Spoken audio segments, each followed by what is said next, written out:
প্রিয় দর্শক আসসালামু আলাইকুম। Welcome back to my channel delicious cooking by Tahira.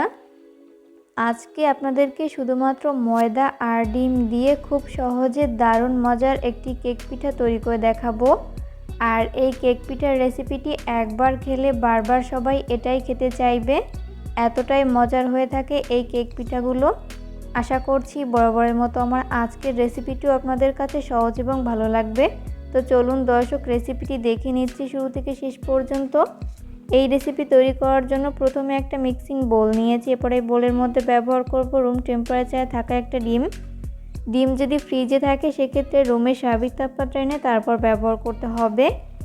এরপর ব্যবহার করব 3 টেবিল চামচ পরিমাণ চিনি। মিষ্টিটা স্বাদ অনুযায়ী বাড়িয়ে কমিয়ে অ্যাড করতে পারেন। এরপর ব্যবহার করব স্বাদমতো লবণ। এরপর এই সমস্ত উপকরণগুলোকে হ্যান্ড উইক্সের সাহায্যে ততক্ষণ বিট করে নিব যতক্ষণ না পর্যন্ত ডিম আর চিনি খুব ভালো মতো গলে মিশে যায়।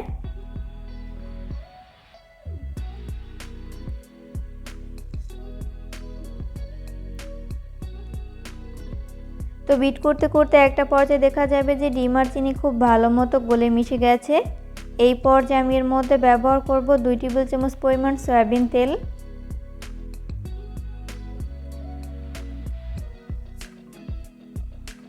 এরপর আমি আবারও হ্যান্ড উইক্সের সাহায্যে 1 মিনিটের মতো বিট করে নিব।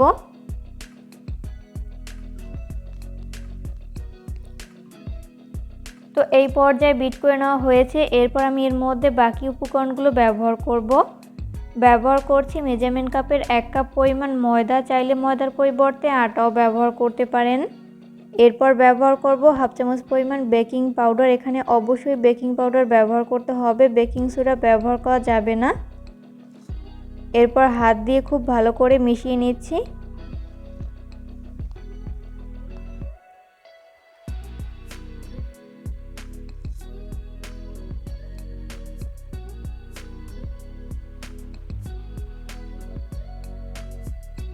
তো মেশাতে এরকম পারফেক্ট একটা ডো তৈরি করে নেওয়া হয়েছে। এরপর হাতটাকে ভালো মতো ক্লিন করে হাতে সামান্য পরিমাণ সয়াবিন তেল মেখে নিচ্ছি। এরপর এখান থেকে অল্প অল্প করে মিশ্রণ নিয়ে নিচ্ছি। কেক পিঠাগুলোকে আমি কিভাবে তৈরি করছি সেটা আমার হাতের দিকে লক্ষ্য করলেই বুঝতে পারবেন। এগুলো আসলে বলে দেওয়ার মতো কিছু নেই, আপনাদেরকে দেখে বুঝে নিতে হবে। তো আমি কেক পিঠাগুলোকে এইভাবে গোল শেপে তৈরি করে নিয়েছি। তো এই পর্যায়ে আমার সবগুলো কেক পিঠা তৈরি করে নেওয়া হয়েছে।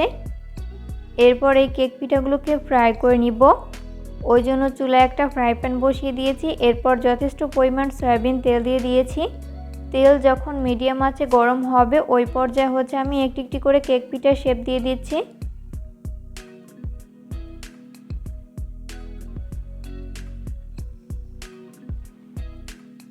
তো সবগুলো কেক পিঠার শেপ দিয়ে দেওয়া হয়েছে। এরপর চুলার আঁচ মিডিয়াম ফ্লেমে রেখে কেক পিঠাগুলোকে ফ্রাই করে নিতে হবে। এতে করে দুই পাশ ভালো মতো কুক হতে পারবে। কোনোভাবেই চুলার আঁচ হাই ফ্লেমে রেখে কেক পিঠাগুলো ফ্রাই করা যাবে না, সেই ক্ষেত্রে উপর থেকে খুব দ্রুত কালার চলে আসবে, তবে ভেতরটা ভালো মতো কুকড হবে না, তাই লো আঁচে ভেজে নিতে হবে। 2 মিনিট পর যখন এক পাশ ফ্রাই করে নেওয়া হবে ওই পর্যায়ে আমি উল্টে দিব অপর পাশটি ফ্রাই করে নেওয়ার জন্য।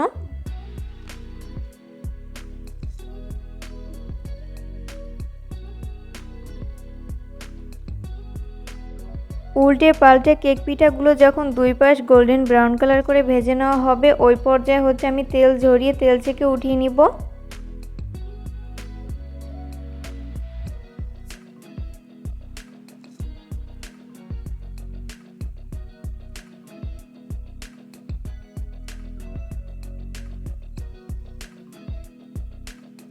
কেক পিঠাগুলোকে ফ্রাই করে আমি একটা প্লেটে তুলে নিয়েছি। চেষ্টা করেছি রেসিপিটি সহজভাবে শেয়ার করতে। আশা করছি আজকের রেসিপিটি আপনাদের কাছে অনেক ভালো লেগেছে। রেসিপি ফলো করে অবশ্যই বাসায় ট্রাই করবেন, দেখবেন পরিবারের ছোট থেকে বড় সবাই অনেক বেশি পছন্দ করবে আর অনেক মজা করে খাবে। বিশেষ করে বাচ্চারা অনেক বেশি পছন্দ করবে। বাসায় যদি হঠাৎ মেহমান আসে তাহলে ডিম আর ময়দা দিয়ে দুর্দান্ত স্বাদের এই কেক পিঠা তৈরি করে কিন্তু তাক লাগিয়ে দিতে পারেন। ভিডিও ভালো লাগলে অবশ্যই ফ্রেন্ডস অ্যান্ড ফ্যামিলিদের মাঝে শেয়ার করবেন।